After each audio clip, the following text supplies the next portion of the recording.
कुरुक्षेत्र के युद्ध के 17वें दिन अर्जुन और कर्ण के बीच भयंकर युद्ध हुआ। अंत में जब कर्ण के रथ का पहिया धरती में धंस गया और वे उसे निकालने की कोशिश कर रहे थे, तब अर्जुन ने भगवान कृष्ण के कहने पर अंजलि का अस्त्र से कर्ण पर प्रहार किया। कर्ण बुरी तरह घायल होकर रणभूमि में गिर पड़े।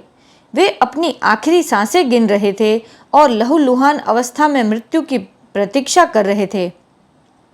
कर्ण के गिरने पर अर्जुन ने गर्व से कहा, प्रभु, कर्ण ने हमेशा अधर्म का साथ दिया, फिर भी आप उसकी इतनी प्रशंसा क्यों करते हैं? वह तो अब पराजित होकर धरती पर पड़ा है। भगवान कृष्ण ने मुस्कुराकर कहा, अर्जुन, कर्ण जैसा दानी इस संसार में कोई नहीं हुआ। वह मौत के दरवाजे पर खड़ा है, लेकिन अभी भी उसके मन में दान देने की अटूट भावना है। उसकी दानवीरता अद्वितीय है। अर्जुन को विश्वास नहीं हुआ तो श्री कृष्ण ने कहा, चलो आज उसकी अंतिम परीक्षा लेते हैं।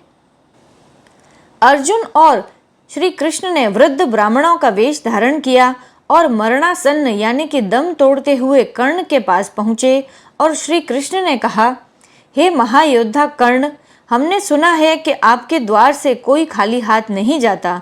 हम भूखे ब्राह्मण हैं और दूर से आए हैं, क्या आप हमें कुछ दान देंगे? कर्ण ने दर्द में कराहते हुए कहा, महाराज, मैं मृत्यु की शैया पर हूँ। मेरे पास अब देने के लिए कुछ भी नहीं बचा। मेरे रथ, कवच और शस्त्र सब नष्ट हो चुके हैं। ब्राह्मण बने कृष्ण ने ताना देते हुए कहा, हमें पता था कि आपका दानवीर होने का खिताब केवल एक दिखावा है। चलिए अर्जुन, यहाँ से चलते हैं, यहाँ हमें कुछ नहीं मिलेगा। यह सुनकर कर्ण को बहुत दुख हुआ। उन्हें अचानक याद आया कि उनके एक दांत में सोना जड़ा हुआ है। उन्होंने पास पड़ा एक पत्थर उठाया और बिना डरे अपने ही दांत पर जोर से मारकर उसे तोड़ दिया। उन्होंने वह सोने का दांत उन ब्राह्मणों को देना चाहा, लेकिन श्री कृष्ण ने एक और लीला रची। उन्होंने घृणा दिखाते हुए कहा, छी, यह दांत खून से सना हुआ है। हम शुद्ध ब्राह्मण हैं, हम ऐसा अशुद्ध दान स्वीकार नहीं कर सकते। यदि दान देना है तो इसे स्वच्छ करके दो। कर्ण ने हार नहीं मानी। उन्होंने अपना धनुष उठाया और एक वरुण अस्त्र चलाया, जिससे जमीन से जल की एक निर्मल धारा निकल आई। उन्होंने उस जल से दांत को साफ किया और पूरे आदर के साथ ब्राह्मण को सौंप दिया। कर्ण की इस निष्काम भक्ति और त्याग को देखकर भगवान कृष्ण अपने असली चतुर्भुज रूप में आ गए। अर्जुन का सिर शर्म से झुक गया, क्योंकि उन्होंने साक्षात देख लिया था कि कर्ण की दानवीरता वास्तव में महान थी।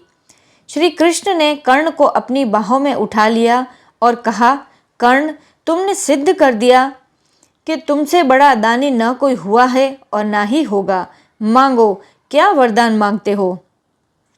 कर्ण ने 3 वरदान मांगे। पहला,